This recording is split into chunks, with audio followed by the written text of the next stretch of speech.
میں اپنے استاذ الاساتذہ صدر محترم جمعیت علماء ہند کے موقر صدر حضرت مولانا سید ارشد مدنی صاحب دامت برکاتہم سے بصد ادب و احترام درخواست کرتا ہوں کہ آپ اپنے مواعظ حسنہ سے سارے مسلمانوں کے قلوب کو منور فرمائیں۔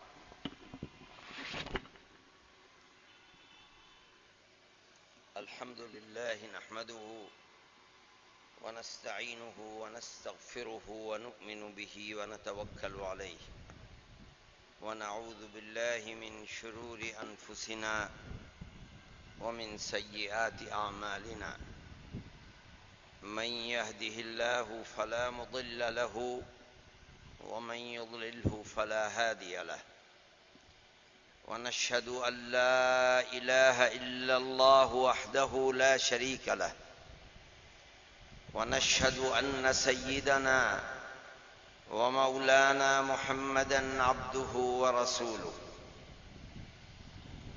أما بعد عن عبد الرحمن بن أبي قراد رضي الله تعالى عنه أن رسول الله صلى الله عليه وسلم توضأ يوما فبدأ أصحاب رسول الله صلى الله عليه وسلم يتمسحون بوضوئه فقال ما يحملكم على ذلك فقالوا حب الله ورسوله فقال رسول الله صلى الله عليه وسلم من سره أن يحب الله ورسوله فليصدق حديثه إذا حدث وليؤد الأمانة إذا اؤتمن وليحسن جوار من جاوره أو كما قال عليه الصلاة والسلام۔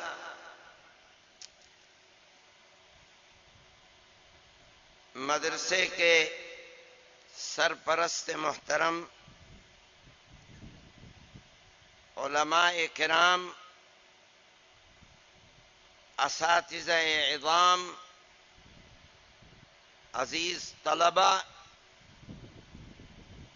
اور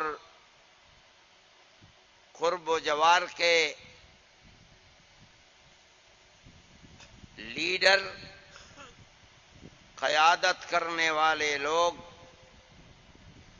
اور تمام معزز حاضرین کرام، میں نے ابھی آپ کے سامنے اسلام اور اس دین اور شریعت کے سلسلے میں جس کو ہمارے آقا اور ہمارے سردار حضرت محمد صلی اللہ علیہ وسلم دنیا میں لے کر تشریف لائے ہیں، اور جو دین اس دنیا میں قیامت تک باقی رہنے والا دین ہے، جس دین کے سلسلے میں آج نہیں، جب سے یہ دین دنیا میں ظاہر ہوا ہے، پروپیگنڈے اور اس کی اصلی شکل و صورت کو بدلنے کے لیے دنیا جتن کرتی رہی ہے، کر رہی ہے اور کرتی رہے گی۔ میں نے اس دین کی صحیح تصویر پیش کرنے کے لیے اپنے آقا حضرت محمد صلی اللہ علیہ وسلم کا ایک ارشاد اور ایک حدیث آپ کے سامنے پڑھی ہے۔ آپ اس کو سنیں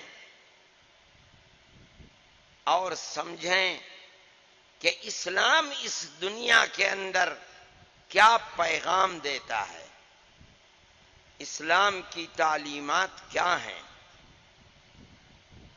اور بنیادی کارن اور سبب کیا ہے جس کی وجہ سے اسلام ساری دنیا کے اندر پھیل رہا ہے اور پھیلتا رہے گا انشاءاللہ. یہ ایک حدیث ہے جو میں نے پڑھی. ایک صحابی حضرت عبد الرحمن ابن ابی قراد رضی اللہ تعالی عنہ ایک واقعہ، ایک قصہ بیان فرماتے ہیں کہ ایک دن جناب رسول اللہ صلی اللہ علیہ وسلم نے وضو فرمایا. آپ وضو فرما رہے تھے تو جو پانی آپ کے ہاتھ، آپ کے چہرے اور آپ کے پیر سے لگ کر زمین پر گر رہا تھا،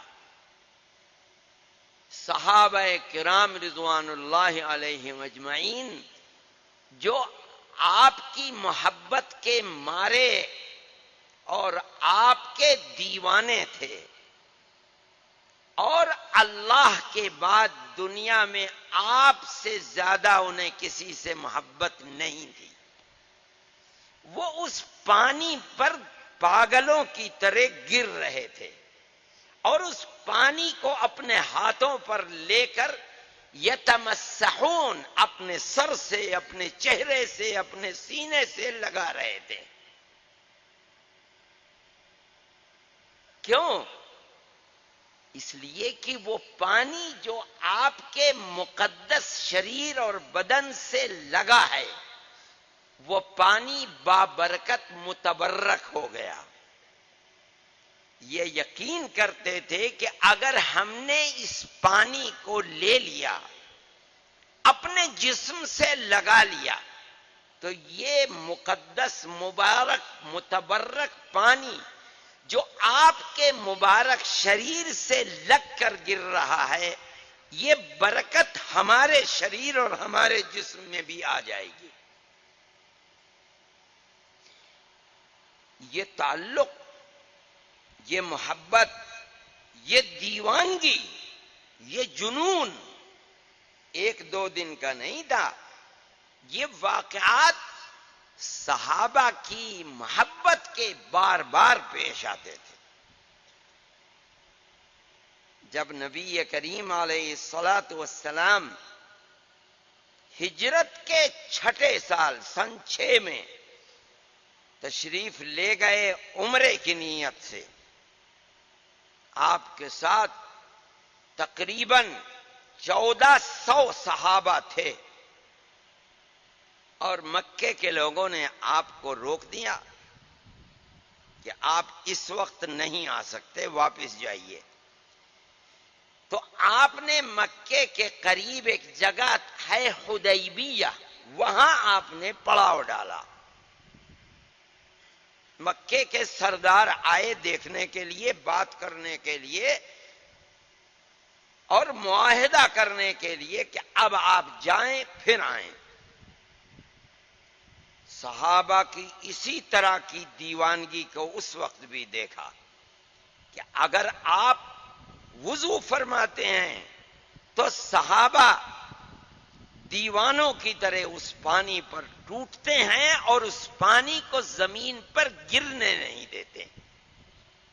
تو جا کر لوگوں نے کہا کہ لوگوں، ہم نے ایران اور روم کے بادشاہوں کے درباروں کو دیکھا ہے اور ان کے درباریوں کی محبت کو بھی دیکھا ہے، مگر جو محبت محمد کے ساتھیوں کو محمد سے ہے، ہم نے وہ ایران اور روم کے بادشاہوں کے درباریوں میں نہیں دیکھی. یہ نبی کریم علیہ الصلاۃ والسلام کے ساتھ تعلق تھا. آپ نے جب یہ دیکھا کہ یہ لوگ اس طرح گر رہے ہیں پانی پر، تو ان سے پوچھا کہ لوگوں، تم ایسا کیوں کر رہے ہو؟ تمہارے دل کے اندر وہ جذبہ کیا ہے جو تمہیں اس پانی پر گرنے پر ٹوٹنے پر مجبور کر رہا ہے وہ کیا جذبہ ہے؟ کیا تم دنیا کے طالب ہو؟ کیا بات ہے؟ سب نے بیک زبان کہا کہ یا رسول اللہ حب اللہ کوئی چیز نہیں، اللہ اور اس کے رسول کی محبت کے مارے ہوئے ہیں۔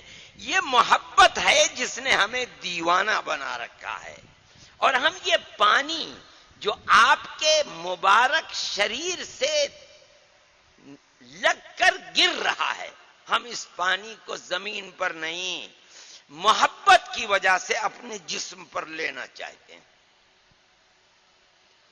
تو اللہ کے نبی نے فرمایا کہ اے لوگو، اللہ کی محبت اور اس کے رسول کی محبت اتنی آسان اور سستی چیز نہیں ہے کہ تم نے پانی لیا اور محبت حاصل ہو گئی، تم اللہ کے محبوب بن گئے، ایسی چیز نہیں ہے۔ اگر اللہ کی محبت کے طالب ہو تو اس کے لیے پاپڑ بیلنے پڑتے ہیں، جان جوکھوں میں ڈالنی پڑتی ہے، کچھ کر کے دکھلانا پڑتا ہے، اپنی زندگی کو ایک ڈگر پر ڈالنا پڑتا ہے، محنت کرنی پڑتی ہے، تب یہ محبت ملتی ہے۔ اتنی آسان نہیں ہے کہ اللہ کے نبی کے مبارک شریر سے لگے ہوئے پانی کو ہاتھ پر لے کر لگایا اور محبت حاصل ہو گئی۔ فرماتے ہیں اتنی آسان چیز نہیں ہے۔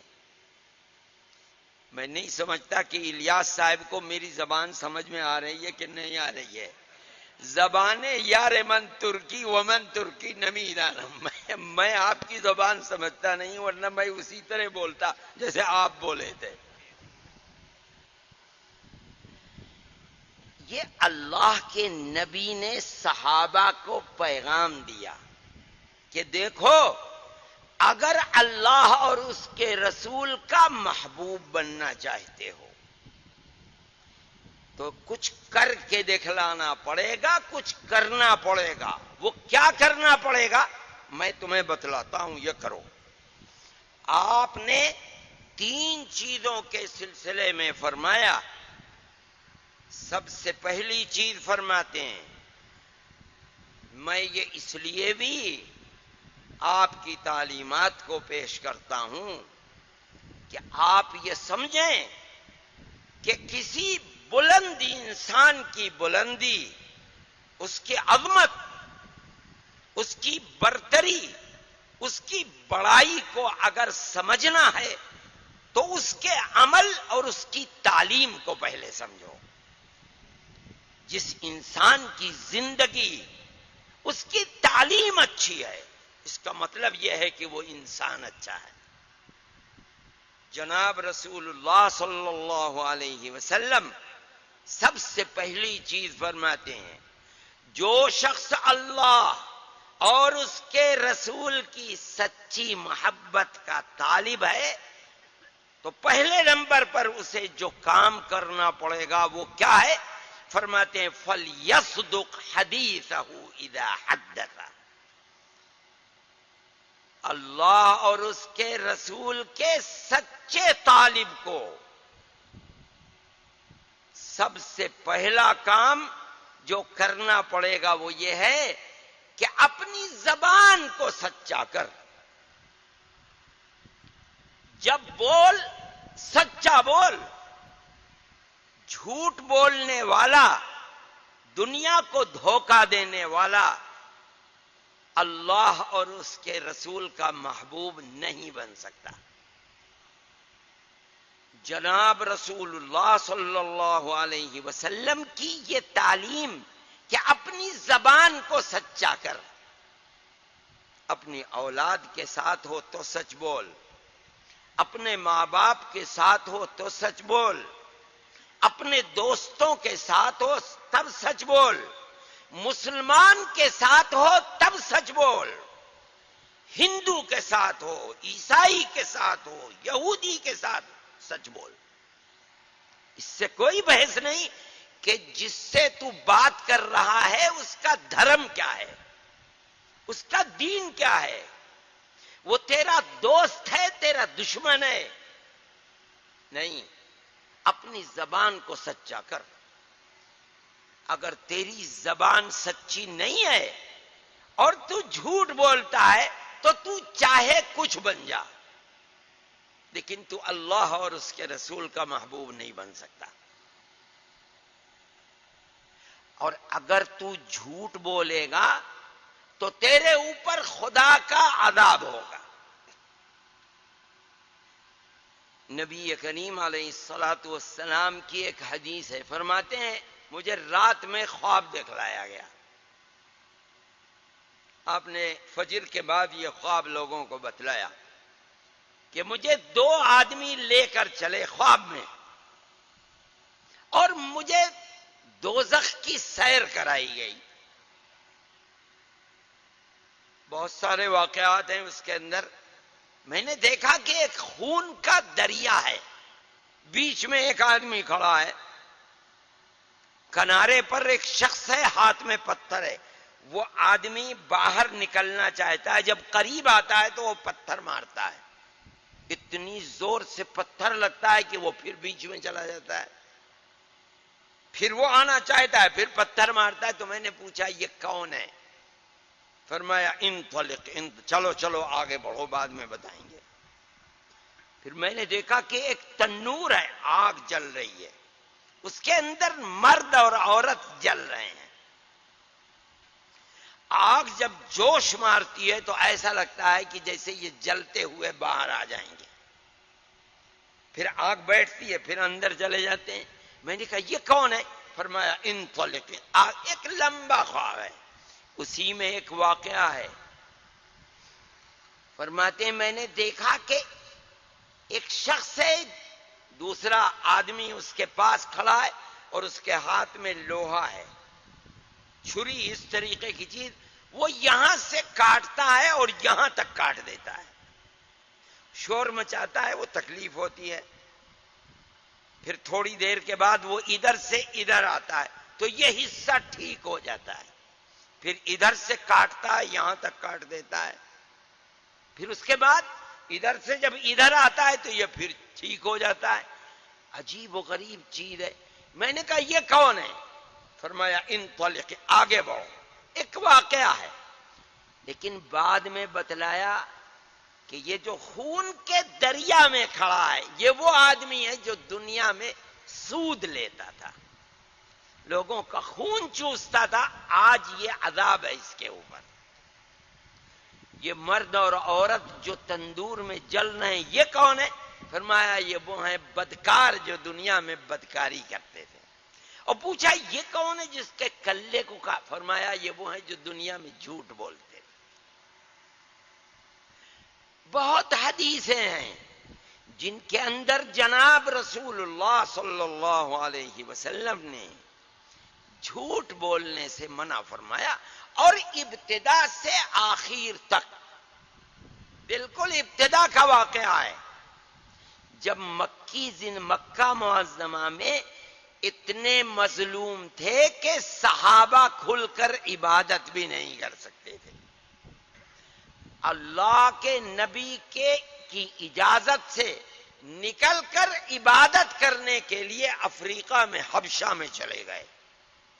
مؤرخین لکھتے ہیں کہ یہ تقریباً 80 آدمی تھے. قریش کو تسکین نہیں ہوئی، وہاں پہنچے کہ انہیں پکڑ کر کے لاؤ. بادشاہ سے جا کر کہا، بادشاہ نے کہا کہ میری پناہ میں جو لوگ آئے ہیں میں ویسے نہیں بھیجوں گا جب تک ان کی بات کو سن نہ لوں. بات کیا ہے؟ چنانچہ طے ہوا کہ اگلے دن یہ جو آئے ہیں مکہ معظمہ سے قریشی انہیں لینے کے لیے یہ بھی آئیں اور ان مسلمانوں کو بھی بلایا جائے. ان تک اطلاع پہنچی تو جمع ہوئے اور مسلمانوں نے اپنا ایک نمائندہ، آج کہتے ہیں ترجمان، حضرت جعفر رضی اللہ تعالیٰ عنہ کو بنایا کہ گفتگو آپ کریں گے. چنانچہ جمع ہوئے تو حضرت جعفر رضی اللہ تعالیٰ عنہ نے اپنے حالات کو بیان کیا کہ اے بادشاہ، ہم تو جانوروں جیسی زندگی گزارتے تھے، ہماری زندگی ایسی تھی کہ جس کے ہاتھ میں طاقت ہوتی تھی وہ کمزور کو کھا جاتا تھا، اس کا مال، اس کی دولت، اس کی جائیداد لے لیتا تھا، جو طاقتور ہوتا تھا وہ کمزور کو قتل کرتا تھا، ہم رشتہ داری کا لحاظ نہیں کرتے تھے، ہماری اس بدحالی کے اندر اللہ نے ہمیں میں سے ایک نبی کو بھیجا، ایسا نبی تھا جس کے خاندان کو، جس کے باپ دادا کو، جس کے حسب نسب کو ہم جانتے تھے، اس نے آ کر کے جو ہمیں تعلیم دی ہے وہ ایک تعلیم کا سلسلہ، تقریباً 8 چیزیں آپ نے بتائیں۔ سب سے پہلی چیز بتاتے ہیں کہ جو اس نے ہمیں آ کر بتائی، امرنا بصدق الحدیث، سب سے پہلی تعلیم، اے لوگو سچ بولو، جھوٹ مت بولو۔ ہمارا معاشرہ خراب تھا، ہم جھوٹ بولتے تھے، ہمیں سچا اس نبی نے بنایا۔ آج فرما رہے ہیں دیکھو سچ بولنے کا فائدہ کیا ہے، فرماتے ہیں اللہ اور اس کے رسول کی محبت سچ بولنے والے کو ملے گی، جھوٹے کو نہیں ملتی۔ اور یہ نہیں کہ مسلمان کے ساتھ سچ بول اور ہندو کے ساتھ جھوٹ بول، نہیں، ہر ایک کے ساتھ سچ بول۔ اچھا، سچ بولنا ایک تو جھوٹ پاپ ہے اور ایک مہا پاپ، وہ کیا؟ آدمی جھوٹ بولے عام زندگی کے اندر ایک دوسرے سے، یہ پاپ ہے۔ اور مہا پاپ کیا ہے؟ آدمی جھوٹی گواہی دے، عدالت میں جا کر کے کسی سے پیسے لے لے، یا کوئی خاندانی ہے، برادری ہے، اس کی طرف سے گواہی دے اور جھوٹی گواہی، یہ تو مہا پاپ ہے۔ جناب رسول اللہ صلی اللہ علیہ وسلم نے اس کی تو بڑی برائی بیان فرمائی۔ حدیث کے اندر آتا ہے، عبداللہ ابن مسعود رضی اللہ تعالیٰ عنہ فرماتے ہیں آپ ٹیک لگائے بیٹھے تھے، ہم سے پوچھا کہ بولو صحابہ، میں تمہیں بڑے سے بڑا گناہ بتاؤں، 1 نمبر کا سب سے بڑا گناہ۔ ہم نے عرض کیا کہ یا رسول اللہ ضرور بتائیے۔ فرمایا سب سے بڑا گناہ اللہ کا کسی کو شریک بنانا ہے۔ شریک بنانے کا کیا مطلب؟ اللہ دولت دے سکتا ہے، دیتا ہے، رزق دیتا ہے، کوئی اور بھی دے سکتا ہے۔ اللہ کی عبادت ہوتی ہے، کسی اور کی بھی ہوتی۔ فرمایا اس کی گنجائش اسلام میں، ہر گناہ قیامت کے دن بخشا جا سکتا ہے، یہ وہ گناہ ہے جو بخشا نہیں جائے گا۔ اور ٹیک لگائے بیٹھے رہے۔ پھر ہم نے کہا کہ یا رسول اللہ بڑے سے بڑا نمبر 2 کا گناہ کیا ہے؟ فرمایا ہاں وہ بھی بتاتا ہوں۔ فرمایا عقوق الوالدین، ماں باپ کی نافرمانی کرنا۔ جس ماں نے تجھے جنم دیا، 2-2.5 سال دودھ پلایا، تیری راحت اور آرام کے لیے رات اور دن اپنے راحت و آرام کو تج دیا، جس باپ نے تیری تربیت کی، تو بڑے ہو کر کے ان کی نافرمانی کرے، اللہ کے شرک کے بعد اس دنیا میں نمبر 2 کا گناہ، فرمایا ماں باپ کی نافرمانی۔ اللہ اکبر۔ اور ٹیک لگائے بیٹھے رہے۔ ہم نے پوچھا کہ یا رسول اللہ اچھا تیسرے نمبر کا بڑے سے بڑا گناہ کیا ہے؟ فرمایا ہاں تیسرے نمبر کا بڑے سے بڑا گناہ ہے جھوٹی گواہی دینا۔ اور فرماتے ہیں کہ اب سنبھل کے بیٹھ گئے، اور اتنی برائی بیان کی، اتنی برائی بیان کی، یا اتنی دیر تک برائی بیان کرتے رہے کہ ہمیں آپ پر ترس آنے لگا، رحم آنے لگا کہ آپ کو بڑی تکلیف ہو رہی ہے، اور ہم اپنے دل میں کہنے لگے یا لیتہ سکتا، کاش کہ آپ خاموش ہو جائیں۔ جھوٹ بولنا پاپ اور جھوٹی گواہی یہ تو بہت بڑا مہا پاپ۔ قرآن نے کیا فرمایا؟ یا ایھا الذین آمنوا کونوا قوامین بالقسط شہداء للہ، بالکل سچی گواہی دینے والے بنو۔ یہ ہے اسلام۔ یہ نہیں کہا جا رہا ہے مسلمان کے لیے تو سچی گواہی دینا، ہندو کے لیے جھوٹی دے دینا، نہیں، گواہی تیری سچی ہونی چاہیے۔ ابھی اس بچے نے اپنی تقریر میں کاندھلے کا واقعہ بیان کیا تھا، الہی مفتی الہی بخش، یہ واقعہ ان کے چھوٹے بھائی کا ہے۔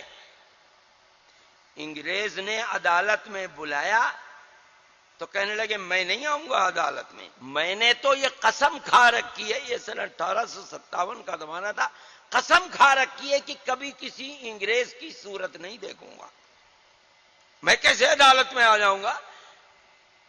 تو جج نے کہلوایا کہ اچھا آپ میری صورت نہ دیکھیے گا، آپ آ جائیے۔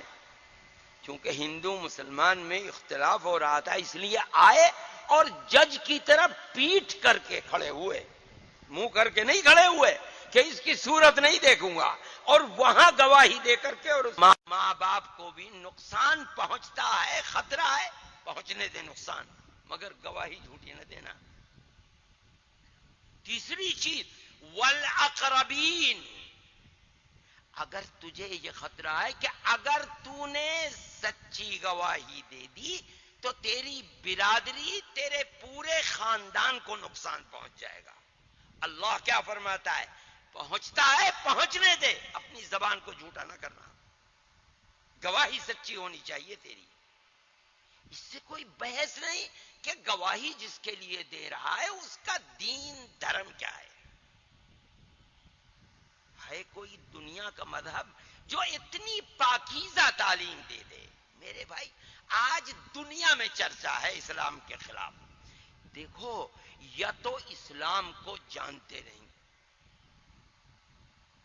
پڑھا نہیں ہے، لیکن میں نہیں مانتا کہ پڑھا نہیں۔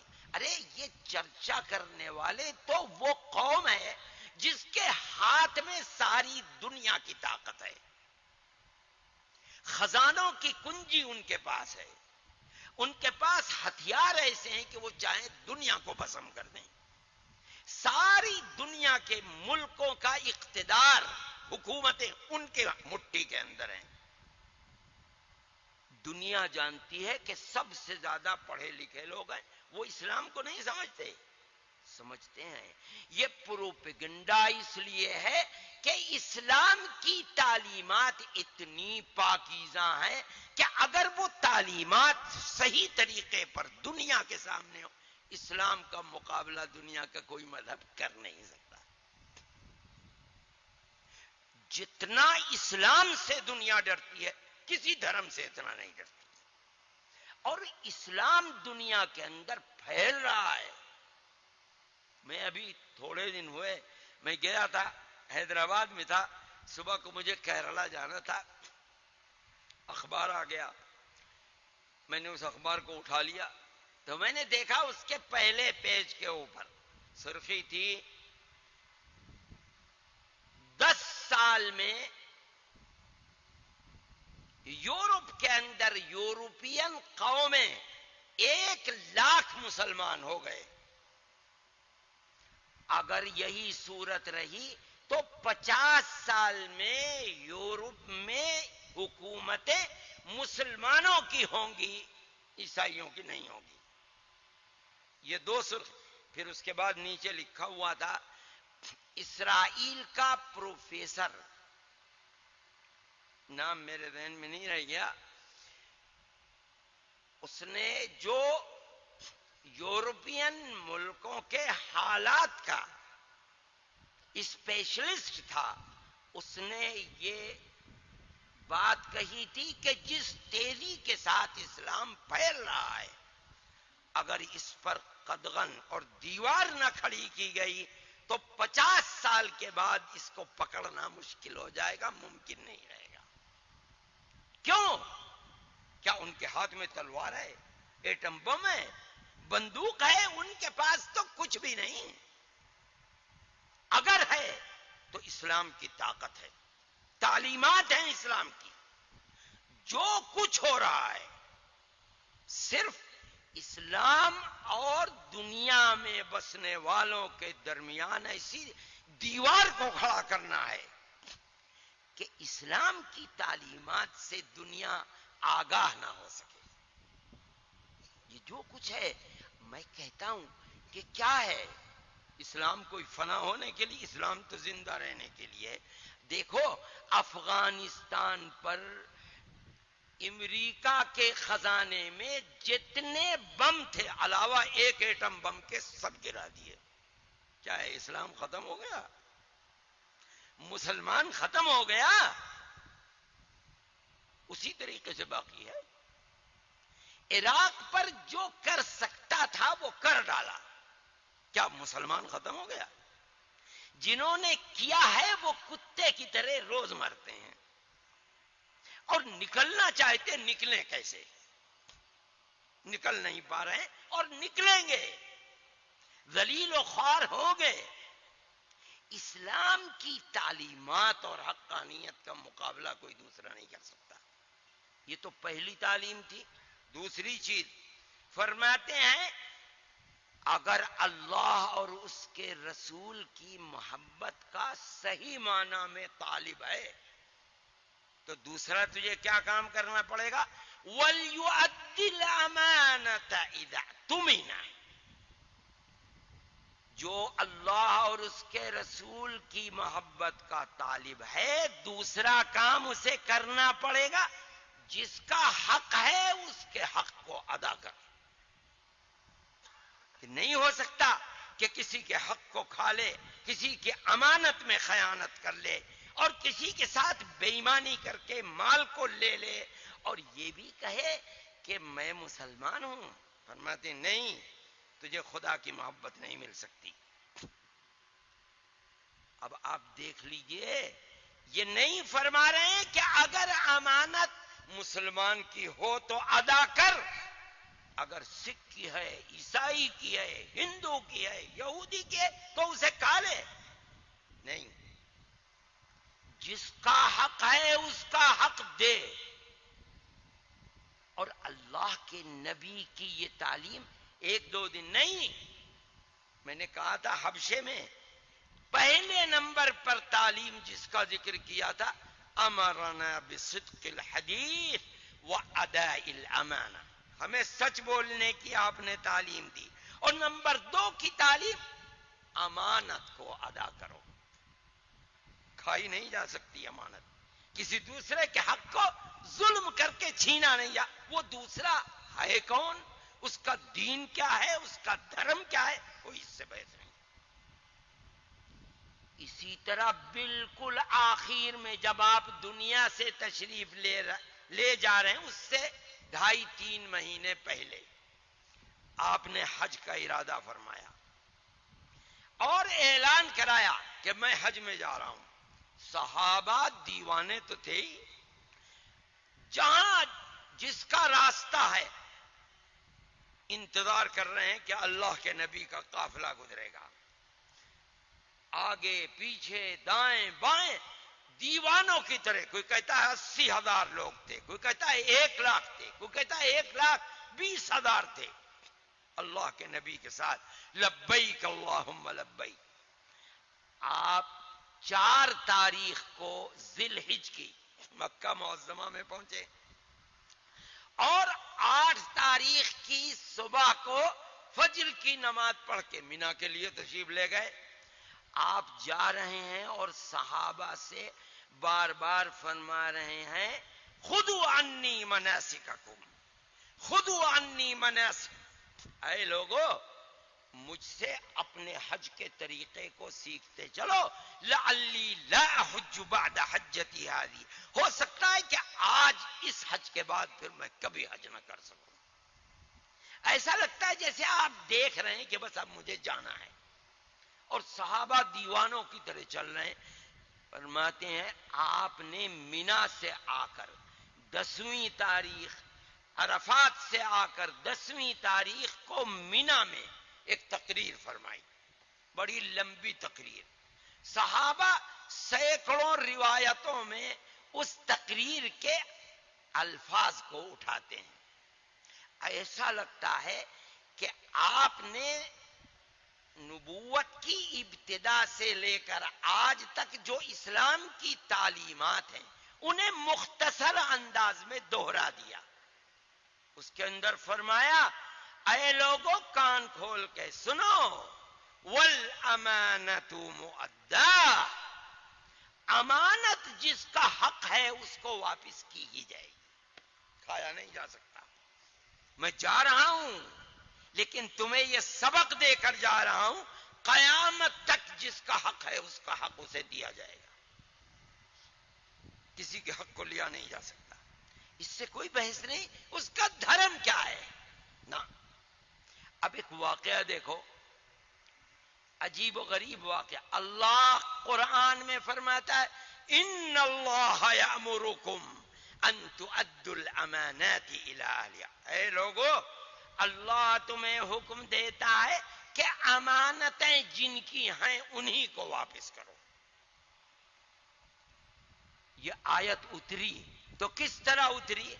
حدیث کے اندر آتا ہے، مفسرین لکھتے ہیں کہ نبی کریم علیہ الصلاۃ والسلام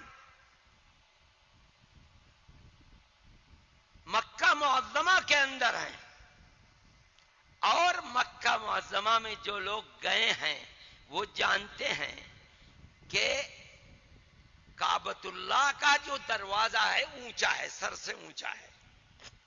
اس وقت بھی ایسے ہی تھا. ایک شخص ہیں جن کے پاس اس کی چابی رہتی تھی، عثمان ابن طلحہ. وہ ہفتے میں 2 دن اوپر چڑھتے تھے، کھڑے ہو جاتے تھے اور تالی کھولتے تھے. جو جانا چاہتے تھے وہ لوگ آتے تھے اور وہ تالی کھڑے رہتے تھے اور لوگوں کو جس کا جی چاہتا تھا اندر جانے دیتے تھے، نہیں جی چاہتا تھا روک دیتے تھے. ایک دن جناب رسول اللہ صلی اللہ علیہ وسلم نے اندر جانا چاہا، عثمان نے روک دیا، کہا کہ تم نہیں جاؤ گے. ہجرت سے پہلے کا واقعہ ہے. ہمارے دین کو برا بھی کہتے ہو اور پھر ہم تمہیں اندر بھی جانے دیں، تم نہیں جاؤ گے.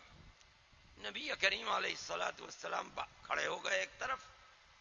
تھوڑی دیر کے بعد خدا جانے کیا بات عثمان کے دل میں آئی تو کہا اچھا آپ جاؤ. آپ جب جانے لگے تو عثمان کے سامنے کھڑے ہو کر کے آپ نے فرمایا کہ عثمان، آج تو تم نے مجھے روک دیا، یہ بتاؤ کہ جس دن یہ چابی جو آج تمہارے ہاتھ میں ہے میرے ہاتھ میں ہوگی اور میں جسے چاہوں گا دے دوں گا، بتاؤ اس دن تم کیا کرو گے؟ یہ تصور بھی نہیں ہو سکتا تھا کہ آج جو محمد اور ان کے ساتھی کھل کر ایک اللہ کی عبادت بھی کعبۃ اللہ میں نہیں کر سکتے، کسی دن ان کو ایسی طاقت ہوگی اور قریش کے ہاتھ میں طاقت نہیں ہوگی کہ یہ چابی کعبۃ اللہ کی ان کے ہاتھ میں ہوگی اور وہ جسے چاہیں دے دیں گے. عثمان نے کہا کہ محمد، اگر کوئی دن ایسا ہوگا تو اس کا مطلب یہ ہے کہ اس دن قریش بہت ذلیل ہوں گے. فرمایا نہیں، اس دن قریش بڑی عزت والے ہوں گے. بات ہوئی، ختم ہو گئی. آپ اندر تشریف لے گئے، واپس آ گئے. یہ ہجرت سے کتنے دن پہلے کا واقعہ ہے یہ پتہ نہیں. ایک دن ایسا آ گیا کہ سب مکے والے جو بڑے بڑے تھے وہ جمع ہو گئے کہ آج محمد کو جب گھر سے نکلیں تو قتل کر دو. اللہ نے انہی کے درمیان سے نکال دیا. آپ گھر سے نکلے، ابو بکر کے یہاں گئے، ابو بکر رضی اللہ تعالی عنہ کے یہاں سے دونوں اٹھے، غار میں گئے اور غار سے اٹھے اور مدینہ منورہ آ گئے. اب دیکھیے 1 سال 2 سال 3 4 5 6 7 8 سال گزرے. اب اللہ کا حکم ہوا کہ چلو اور جا کر مکہ معظمہ کو فتح کرو، شرک و کفر سے کعبۃ اللہ کو آزاد کراؤ. نبی کریم علیہ الصلوۃ والسلام رمضان میں صحابہ کو لے کر گئے، اور تاریخ بتاتی ہے کہ چٹکی بجاتے بجاتے مکہ معظمہ کو فتح فرما دیا. حضرت علی کرم اللہ وجہہ سے فرمایا کہ جاؤ عثمان سے چابی لے کر کے آؤ. حضرت علی کرم اللہ وجہہ لائے. بعض لوگ کہتے ہیں کہ عثمان نے ہاتھ سے چابی دے دی، بعض کہتے ہیں کہ غصے کے مارے عثمان کعبۃ اللہ پہ چڑھ گئے. آپ نے فرمایا لاؤ، اس علی کو بھیجا کہ جاؤ لے کر کے آؤ چابی. آپ نے چابی اپنے دست مبارک میں لی، کعبۃ اللہ کے دروازے کو کھلوایا، اندر تشریف لے گئے، در و دیوار کو پاک فرمایا، باہر تشریف لائے اور فرمایا عثمان یاد ہے میں نے کیا کہا تھا؟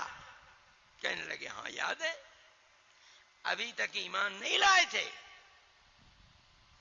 اس مجلس میں جہاں اللہ کا نبی، جو نبی بھی ہے بادشاہ بھی ہے. نبی 2 طرح کے ہیں. ایک تو وہ نبی ہیں جو بیچارے اللہ کے دین کا پیغام دیتے رہے اور دنیا میں مظلوم بن کر یہاں تک کہ قتل کر دیا انہوں نے. فریقاً کذبوا و فریقاً یقتلون. ان بیچاروں کے ہاتھ میں کچھ بھی نہیں تھا. کچھ نبی ایسے ہیں جن کو اللہ نے نبی رسول بنایا اور اس کے ساتھ ساتھ ان کو بادشاہت بھی دی.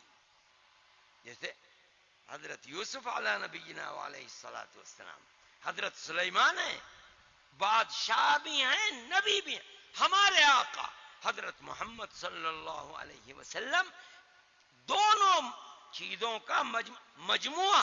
مکی زندگی کے اندر آپ ہر ظلم کو برداشت ہیں، اور مدینہ منورہ میں آپ نبی بھی ہیں بادشاہ بھی ہیں.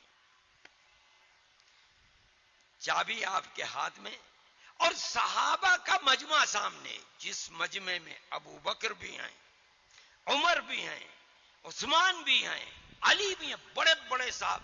اور ہر آدمی گردن اٹھا کر دیکھ رہا ہے اس تمنا میں کہ کاش کہ آپ آج یہ چابی اللہ کے گھر کی اپنے مبارک ہاتھوں سے مجھے عنایت فرما دیں.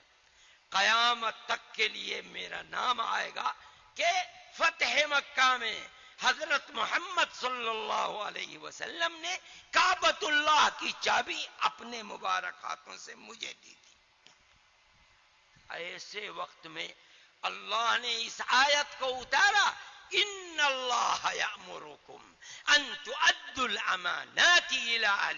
اے محمد اور محمد کے صحابہ، اللہ تمہیں حکم دیتا ہے کہ امانت جس کے ہاتھ سے لی ہے اسی کو واپس کیا جائے گا. یہ نہیں دیکھا جائے گا کہ عثمان کا دھرم کیا ہے، دین کیا ہے، وہ تمہارے دین کو مانتے ہیں یا نہیں مانتے. ان کے ہاتھ سے چابی لی ہے، ابو بکر کو نہیں دیا جائے گا. صحیح ہے، ابو بکر کا رتبہ اس امت میں نبی کے بعد دوسرا رتبہ ہے، مگر امانت ان کو نہیں دی جائے گی، عثمانی کو واپس کی جائے گی. جناب رسول اللہ صلی اللہ علیہ وسلم نے وہ امانت عثمان کو دی اور اعلان فرمایا کہ یہ چابی قیامت تک عثمان کی اولاد اور اسی خاندان میں رہے گی. آج تک اس خاندان کے پاس چابی ہے. یہ ہے اسلام کی تعلیم. دنیا پروپیگنڈا کر کے اسلام کی شکل و صورت کو بگاڑ کر پیش کر رہی. ان کے پاس تعلیم ہے نہیں جو اسلام کی اس پاکیزہ تعلیم کا مقابلہ کر سکے.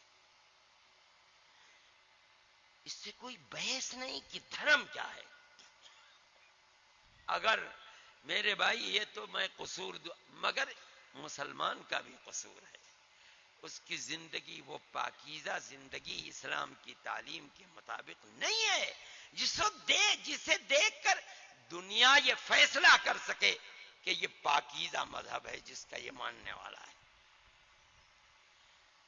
یہ دو چیزیں تیسری چیز اس حدیث کے اندر فرمائی، جو اللہ کی اور اس کے رسول کی محبت کا طالب ہے، تیسری چیز وَلْيُحْسِنْ جِوَارَ مَنْ جَاوَرَهُ، وہ اپنے معاملات اپنے پڑوسی کے ساتھ اچھا کرے۔ تیرا پڑوسی کون ہے؟ کس کی دیوار تیری دیوار سے ملی ہوئی ہے؟ وہ کون ہے؟ تیرا دوست ہے، تیرا دشمن ہے، تجھے گالی دینے والا ہے، تجھے اچھا کہنے والا ہے، دولت مند ہے، فقیر ہے، رکشہ چلانے والا ہے، ہندو ہے، مسلمان ہے، عیسائی ہے، اس سے کوئی بحث نہیں۔ اللہ کا نبی فرماتا ہے یہ دیکھ اس کی دیوار تیری دیوار سے ملی ہوئی ہے، تو اس کے ساتھ حسن سلوک کر۔ حضرت عبداللہ ابن عمرو ابن العاص رضی اللہ تعالی عنہ صحابی ہیں، جنہوں نے، یہ صحابی کون ہے؟ جنہوں نے دین کو براہ راست اللہ کے نبی سے سیکھا ہے۔ ان کے گھر میں بکری ذبح ہوئی، گھر میں تشریف لائے، کھانے کے لیے نہیں بیٹھے، پہلے یہ پوچھا کہ مجھے یہ بتاؤ کہ اس بکری کا گوشت جو میرا پڑوسی یہودی ہے اس کے یہاں گیا نہیں گیا؟ جب تک مجھے یہ اطمینان نہیں دلاؤ گے میں اپنے گھر کے اندر کھاؤں گا نہیں۔ یہودی جو دشمن ہے یہ فرما رہے گیا نہیں گیا، اور فرماتے ہیں کہ ہم نبی کریم علیہ الصلاۃ والسلام سے سنا ہے، آپ نے فرمایا کہ پڑوسی کے حق کی اتنی تاکید اللہ نے جبریل امین کو بار بار بھیج کر کی ہے، مجھے یہ لگنے لگا کہ کہیں پڑوسی کو مال میں، وراثت میں اس طرح شریک نہ بنا دیا جائے جس طرح بھائی بھائی کے ساتھ شریک ہوتا ہے۔ اس سے کوئی بحث نہیں کہ دین اور دھرم کیا ہے، نہ، تیرا پڑوسی ہے دے تو اس کو، اچھا کہاں تک دے؟ وہ بھی اللہ کے نبی نے دین کے کسی پہلو کو چھوڑا نہیں جسے بیان نہ کر دیا ہو۔ فرماتے ہیں اذا استقرضك اقرضته، اگر تیرا پڑوسی تجھ سے قرض مانگے اسے قرض دے۔ کیا مطلب؟ یہ نہ پوچھ دے گا نہیں دے گا، ہے اگر تیرے پاس دے اس کو۔ کیا فرماتے ہیں؟ اگر وہ ننگا ہے پہننے کو نہیں تو کیسا ہوتا ہو پہنا اسے، کیوں؟ تیرا پڑوسی ہے، دین دھرم کیا ہے، کچھ بحث نہیں اس سے۔ فرماتے ہیں وَإِذَا مَاتَ شَيَّعْتَهُ، اگر اس کے گھر کوئی موت ہو جائے تو یہ نہیں کہ چابی اٹھا اور دکان پہ چلا، جہاں تک وہ اپنے مردے کو لے کر جاتے ہیں، چاہے قبرستان چاہے مرگھٹ پر، اس کے ساتھ جا۔ ان اصابہ خیر ہناتہ، اگر اس کے یہاں کوئی خوشی ہے تو جا کے مبارکباد دے اس کو۔ وَإِنْ أَصَابَهُ شَرٌّ عَزَّيْتَهُ، اور اگر اس کے یہاں کوئی غمی ہو گئی ہے تو جا کے پرسا کر اس کے غم میں شریک ہو۔ اور عجیب و غریب بات فرماتے ہیں وَلَا تَرْفَعْ جِدَارَكَ فَوْقَ جِدَارِ جَارِكَ فَتَسُدَّ رِيحَهُ، خدا نے تجھے دولت دی ہے، تو کروڑوں کا اور اربوں کا مالک ہے، تیرا پڑوسی رکشہ چلاتا ہے، تو اپنے گھر کی دیوار کو اونچا نہ کر جس سے تیرے پڑوسی کی روشنی اور ہوا بند ہو جائے۔ کون تعلیم دے سکتا ہے ایسی؟ چاہے وہ کوئی بھی ہے، اس کا دھرم کچھ بھی ہے، اس سے کوئی بحث نہیں۔ ہمارا حال تو، مسلمان کا حال تو یہ ہے کہ اتنا پریشان کرو اس غریب کو کسی طرح اونا پونا بیچ کے بھاگ جائے۔ اللہ کے نبی کی یہ تعلیم نہیں۔ تیرے پاس پیسہ ہے، تیری ضرورت ہے تو اپنی دیوار کو بڑھا سکتا ہے، لیکن تیرے پڑوسی کو اگر تکلیف پہنچتی ہے تو تجھے تکلیف پہنچانے کا حق نہیں۔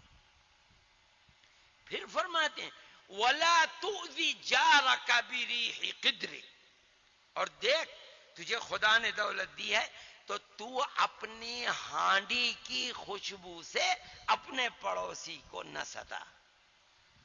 اس بیچارے کے پاس کچھ پکانے کو نہیں ہے، تم بہترین خوشبودار کھانا پکاؤ گے، خوشبو جائے گی تو سانپ لوٹے. الہ العالمین، تو نے اگر مجھے فقیر نہ بنایا ہوتا، دولت دی ہوتی، میں بھی اپنے بچوں کو یہی کھلاتا اور اپنا پیٹ اسی سے بھرتا.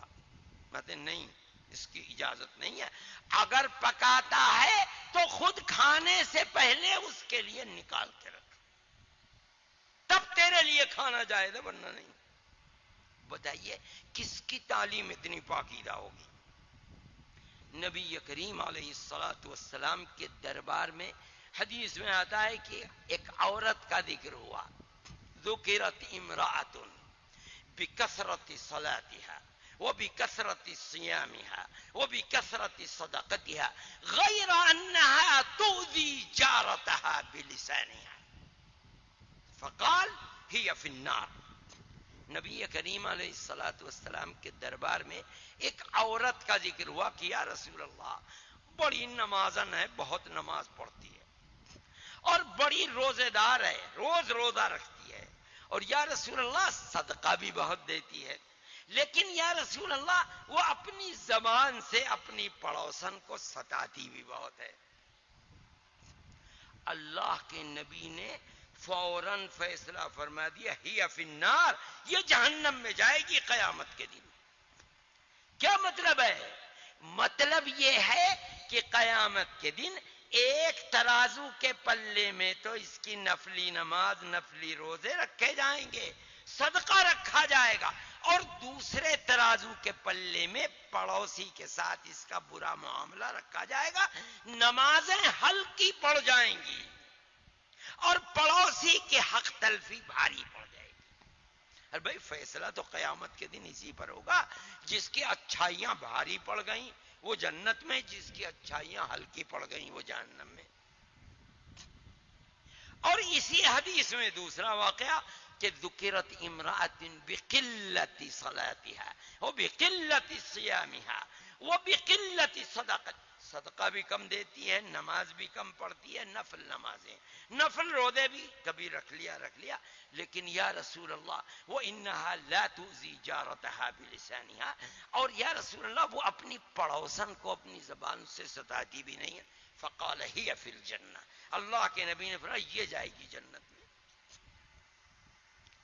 دیکھو کان کھول کر سنو، اللہ کے نبی نے اس حدیث میں 3 چیزیں بتائیں. کیا؟ پہلی چیز سچ بولو، دوسری چیز امانت میں خیانت نہ کرو، تیسری چیز پڑوسی کے ساتھ حسن سلوک کرو، تب تم اللہ کے محبوب بنو گے. اس کا کیا مطلب ہے؟ دیکھو غور سے سنو، مطلب یہ ہے کہ اسلام صرف نماز روزے حج کا نام نہیں ہے، صرف عبادت ہی کا نام اسلام نہیں ہے. اسلام میں جس طرح اللہ کے حق کا ادا کرنا ضروری ہے، اسی طرح اللہ کے بندوں کے حق کا ادا کرنا بھی ضروری ہے. جس طرح اللہ کے حق کو ادا نہ کرنے پر قیامت کے دن عذاب ہوگا، اسی طرح اللہ کے بندوں کے حق کو ادا نہ کرنے پر بھی عذاب ہوگا. صحیح ہے؟ نماز اسلام کا ستون ہے، عبادات میں اول نمبر کی چیز ہے. روزہ، حج، زکوٰۃ فرض ہیں، صحیح چیز ہے، لیکن یہ سمجھنا کہ بس اسلام انہی 4 چیزوں کا نام ہے. اللہ کا نبی فرماتا ہے نہیں، حقوق اللہ کی ادائیگی بھی ضروری اور حقوق العباد کی ادائیگی. اس سے کوئی بحث نہیں. یہ عباد ہیں کون، ان کا دھرم کیا ہے، ان کا دین کیا ہے. یہ تعلیمات تھیں. ارے جو آج تو لوگ یہ کہتے ہیں ہماری فرقہ پرست پارٹیاں RSS کہ مسلمان سب باہر کیا، پاگل دیوانے، باہر کیا آئے ہو؟ ارے جو باہر سے آئے تھے وہ تو بیچارے کچھ آئے چند لوگ، لیکن ان کا معاملہ ان کی سچائی، ان کے اخلاق، ان کی امانت و دیانت، ان کا ویوہار اتنا پاکیزہ تھا کہ لوگوں نے دیکھا اور یہ فیصلہ کیا کہ جس دھرم کو یہ مانتے ہیں اس سے اچھا دھرم کوئی نہیں۔ یہی تو وجہ ہے، اگر پٹیل ہندو ہے تو پٹیل مسلمان بھی ہے، جاٹ ہندو ہے تو جاٹ مسلمان بھی ہے، گوجر ہندو ہے تو گوجر مسلمان بھی ہے، پنڈت ہندو ہے پنڈت مسلمان۔ کیا مطلب؟ یہ وہ ہندوستانی برادریاں ہیں جن میں سے کسی نے سکھ مذہب کو اپنا لیا، کوئی اپنے پرانے مذہب پر رہا، کسی کو اسلام پسند آیا اس نے اسلام کو قبول کر لیا۔ لیکن کیوں؟ جو سچے پکے مسلمان تھے ان کے اخلاق، ان کے ویوہار، ان کی زندگی کو دیکھا اور اسلام کو قبول کیا۔ میرے بھائی، اسلام اتنا پاکیزہ مذہب ہے، مدرسوں کے اندر یہی مذہب سکھلایا جاتا ہے۔ مدرسے اسی دین کو سکھلانے پھیلانے کے لیے بنے ہیں۔ جو کہتے ہیں دہشت گردی دہشت گردی، اسلام دہشت گردی کا مذہب، مسلمان دہشت گرد، مدرسے دہشت گردی کا مرکز۔ میں کہتا ہوں ارے پاگلو، 99% مدرسے ایسے ہیں جن کا دروازہ نہیں ہے، کھلے رہتے ہیں دروازے، گدھا آئے، کتا آئے، بلی آئے، بھیڑیا گھس آئے، شیر، انہیں کسی چیز کی پرواہ نہیں۔ تم چلے جاؤ اور جا کر کے دیکھو کیا ہو رہا ہے۔ تلوار چلانا سکھلاتے ہیں، بندوق چلانا سکھلاتے ہیں، ہے کیا ان کے پاس؟ قرآن و حدیث کے سوا تمہیں مدرسے کے اندر کچھ بھی نہیں ملے گا۔ ارے ایک ایسی لاٹھی بھی سلیقے کی نہیں ملے گی جو کسی کتے کو مار دے، ہے ہی نہیں کچھ۔ ایسا نہیں ہے کہ یہ لوگ پاگل ہیں، جانتے نہیں، سب جانتے ہیں۔ میں نے جو بات کہی تھی، اسلام کو سمجھتے ہیں، اتنا اسلام سے ڈرتے، دنیا کی کسی چیز سے نہیں ڈرتے جتنا اسلام سے ڈرتے ہیں۔ میں ایک واقعہ سنایا کرتا ہوں، آپ کو بھی سناتا ہوں۔ میں ایک دفعہ انگلینڈ گیا، لندن میں۔ آپ لوگ جانتے ہوں گے ایک یونیورسٹی ہے آکسفورڈ یونیورسٹی، ساری دنیا میں اس کی شاخیں ہیں۔ اس یونیورسٹی میں ایک شعبہ ہے اسلامیات کا، اس کے ہیڈ ہیں ڈاکٹر فرحان، ہندوستان کے رہنے والے ہیں۔ علی گڑھ یونیورسٹی کے اندر ایک پروفیسر تھے، پروفیسر مرحوم خلیق احمد نظامی، یہ ان کے بیٹے ہیں۔ مجھے پتا چلا کہ وہ یہاں ہیں، میرے بھائی نے مجھ سے یہاں کہا ہندوستان میں، تو میں نے ان کے رابطہ کیا اور میں نے کہا کہ میں آیا ہوں، ملنا چاہتا ہوں۔ بات طے ہوئی کہ صبح فجر کی نماز کے بعد آئیں، چائے میرے ساتھ پئیں۔ میں پہنچ گیا، چائے پیتے پیتے گفتگو ہونے لگی۔ کہنے لگے کہ یہاں ایک کانفرنس ہوئی لندن میں جس کا موضوع تھا فنڈامنٹلزم۔ یورپ اور امریکہ کے بڑے بڑے پروفیسر شریک تھے۔ بنیاد پرستی، یہ واقعہ ہے روس کے گر جانے، افغانستان کی دلدل میں پھنس کر روس کے گر ٹوٹ جانے کے بعد کا۔ کہنے لگے مجھے دعوت آئی، میں بھی گیا۔ بنیاد پرستی، بالفاظ دیگر میں کہتا ہوں اسلام پرستی۔ کہنے لگے کہ صبح سے شام تک مقررین، مقالہ پڑھنے والے، ہر آدمی یہ کہتا تھا کہ آج دنیا کے لیے سب سے بڑا خطرہ اسلام پرستی ہے۔ کیا میں فنڈامنٹ، بنیاد پرستی ہے۔ اور کہتے تھے کہ ہم دنیا کو آگے لے کر چلنا چاہتے ہیں، اور بنیاد پرست لوگ کہتے ہیں 1400 سال پیچھے چلو۔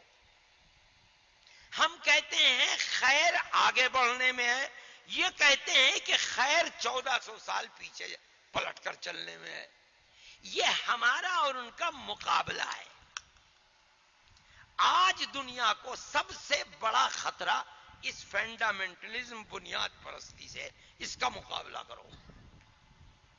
وہ مجھ سے کہنے لگے کہ آخر میں جو لب لباب نکلا، اس کا جو تجویز پاس کی، وہ یہ ہے کہ آج دنیا میں فنڈامنٹلزم کی سب سے بڑی بنیادی جگہ، جہاں سے ساری دنیا میں فنڈامنٹلزم پہنچ رہا ہے، بنیاد پرستی اسلام پر، وہ ہندوستان ہے. وہ مجھ سے کہنے لگے کہ میں تو کوئی مذہبی آدمی نہیں ہوں، داڑھی باڑھی صاف ہے ان کے، ہاں اگرچہ اسلامیات کے شعبے کے ہیڈ اس سال تو ریٹائر ہو گئے ہوں گے.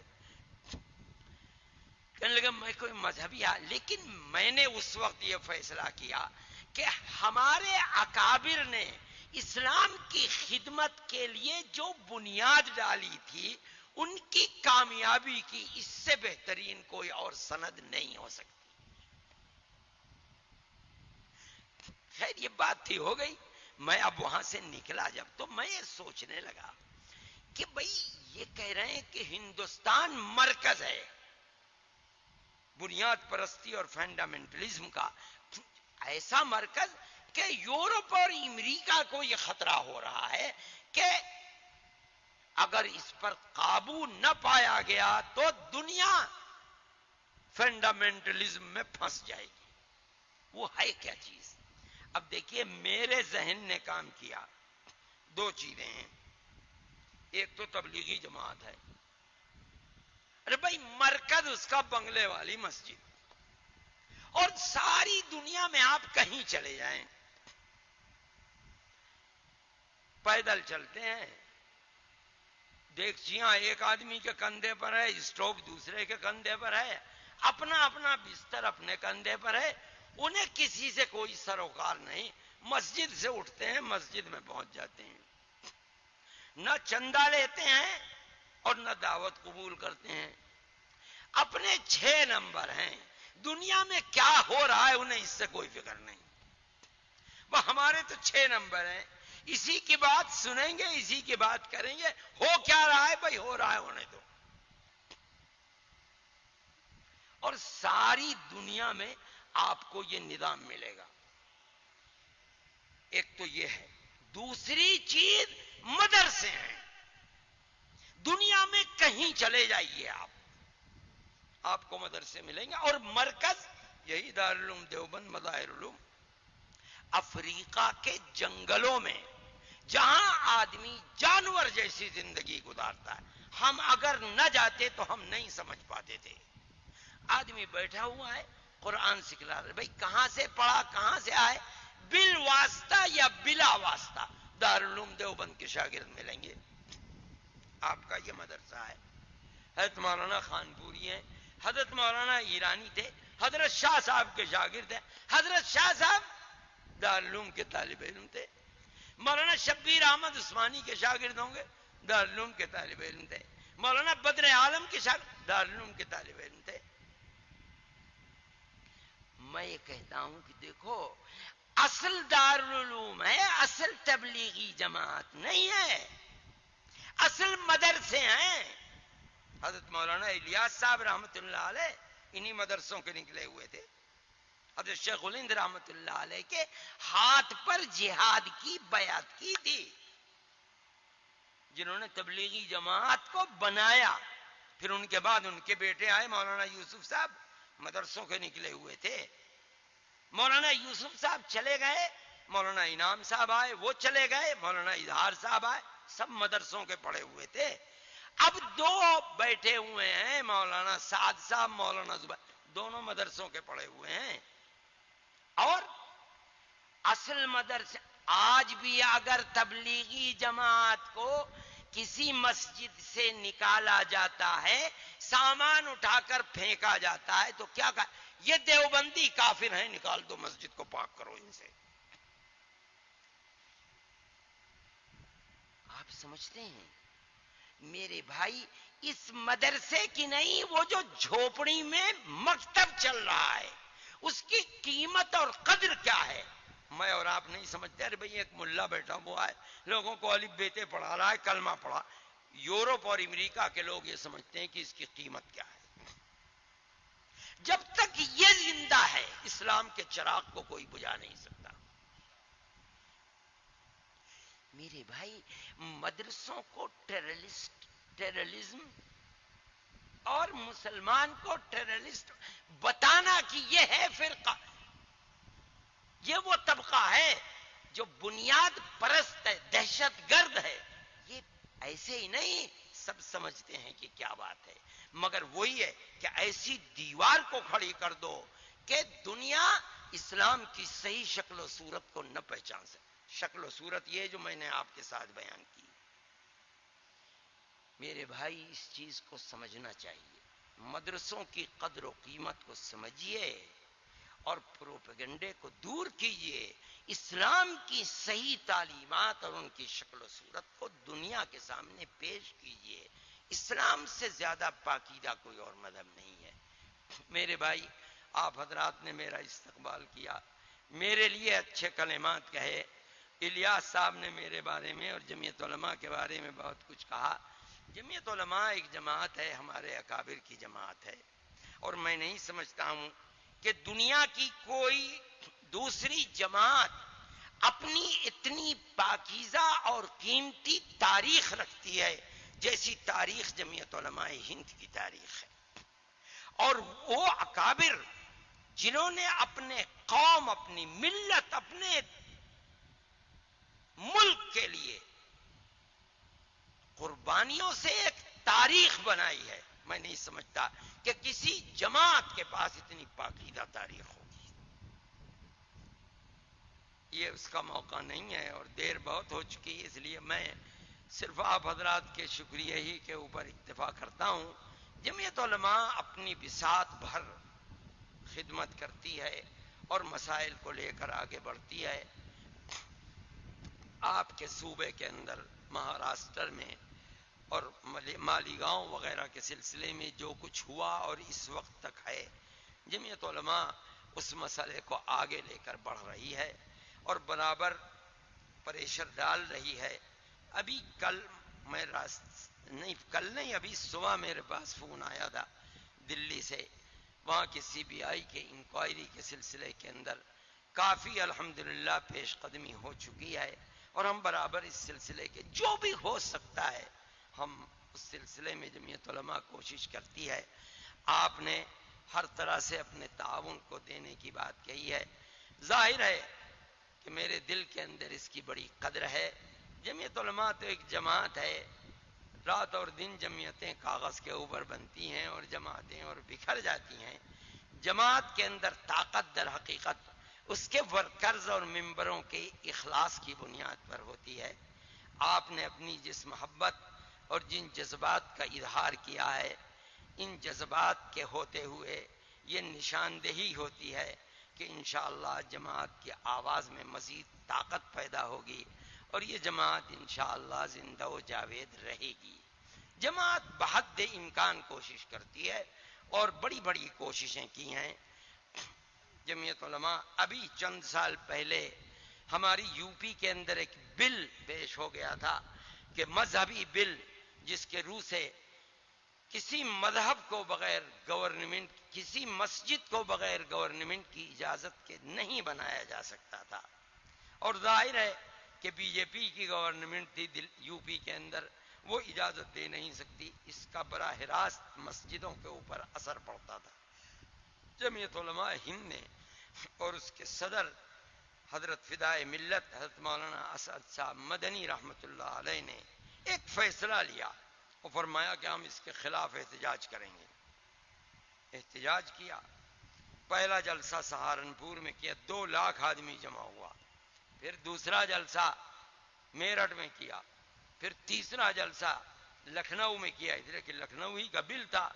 5 لاکھ آدمی. لکھنؤ کی تاریخ میں ایسا مسلمانوں کا احتجاجی مجمع نہیں ہوا. سڑکیں جام ہو گئیں.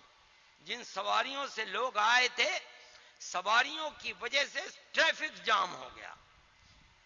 پھر وہیں اعلان فرما دیا کہ بل آخری فیصلے کے لیے دلی جا چکا ہے.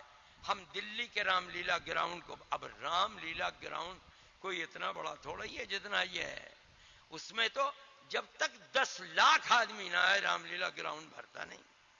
اور مولانا نے رات اور دن ایک کیا، 15-20 دن، اور مسلمانوں کو کہا کہ آئیں اور آ کر کے احتجاج میں شریک ہوں. چنانچہ عجیب و غریب بات تھی کہ رام لیلا گراؤنڈ کو بھر دیا، اور جتنی خلق خدا رام لیلا گراؤنڈ کے اندر تھی اتنی ہی باہر تھی. دلی کی تاریخ نے آزادی وطن سے پہلے اور آزادی وطن کے بعد مسلمانوں کا اتنا بڑا مجمع نہیں دیکھا. اور اس کا اثر یہ ہوا کہ وہ بل اسی طرح واپس ہو گیا. نائب صدر جمہوریہ نے یہ کہا کہ کچھ قانونی ثقب اور مسلمانوں کے اس احتجاج کی وجہ سے اس بل پر دستخط نہیں ہو سکے. کسی دوسری جماعت کے اندر یہ طاقت نہیں ہے کہ اس کی آواز پر مسلمانوں کا اتنا بڑا جم غفیر نکل کر آ جائے، ممکن نہیں. جمعیت علماء کی یہ طاقت ہے. جمعیت علماء آج تک اس مسئلے جو کچھ کر سکتی ہے کرتی. آپ کے گجرات کے اندر فسادات میں تباہی کے بعد مسلمانوں کے کم و بیش 5 کروڑ روپیہ خرچ کر کے جگہ جگہ کالونیاں بنائیں. الحمدللہ مسلمان وہاں آباد ہے. آج سچر کمیٹی کے سلسلے میں برابر پریشر ڈال رہے ہیں.